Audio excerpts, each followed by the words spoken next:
এটা হচ্ছে আপনার রাজারবাগ দ্বিতীয় গেটে। তো সবাই সিগন্যাল দিছে, দাঁড়ায় গেছে। এই বাইকার ভাই ফাঁক দিয়ে যাইতে চাইছিল, যেই কারণে ধরা পড়ে গেল।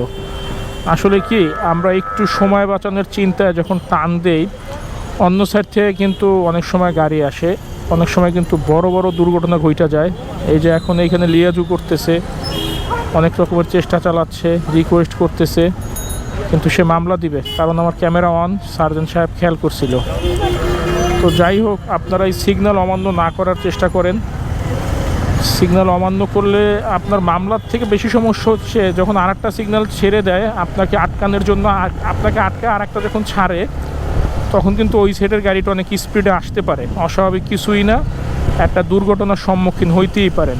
তো নিজের সেফটির জন্য সর্বোচ্চ, যে আমি দাঁড়াইছি 2 মিনিট হল দাঁড়াই নেই আমি এই সিগন্যালে, আর ওই ভদ্রলোক আগে যাইতে গিয়ে সে কিন্তু পুরাই ফাইসা গেল। সে বরঞ্চ আমি চলে আসছি, সে এখন মামলাও নিচ্ছে, মানে মামলাও তো খাইলো, সাথে খাচ্ছে সময় লস। এই যে অনেক সময় আমরা তাড়াহুড়া করি, তাড়াহুড়া করতে গিয়ে দেখা যায় যে এই কাজটা আমাদের 5 মিনিটে হওয়ার কথা, তাড়াহুড়া করতে গিয়ে ওই কাজটা নষ্ট হয়ে আরও সময়টা বেশি লাগে। হঠাৎ বৃষ্টি শুরু হইলো, আলহামদুলিল্লাহ। বৃষ্টিতে না বুঝলে তো ভালো লাগে না। আমিও আমার গন্তব্যের কাছাকাছি চলে আসছি। তো দেখা যাক কতটুকু ভিজে আর কতটুকু শুকনো থাকতে পারি। বৃষ্টি জিনিসটাই ভালো লাগে, বৃষ্টি নামলে ভেজার চেষ্টা করি। আজকেও তার ব্যতিক্রম হবে না ইনশাল্লাহ, শুধু কাজটুকু শেষ করার পালা।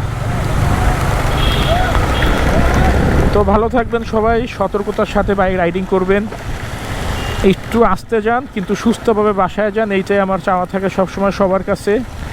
কারণ সুস্থভাবে বাসায় ফেরাটাই কিন্তু এখনকার সময় চ্যালেঞ্জিং। আপনি ভালো চালান, কিন্তু পাশের বাইকার যে ভালো চালায় বা পাশের যেই যানবাহন চালক সে ভালো চালাবে তার কোনো গ্যারান্টি নেই। ভালো থাকবেন, ধন্যবাদ।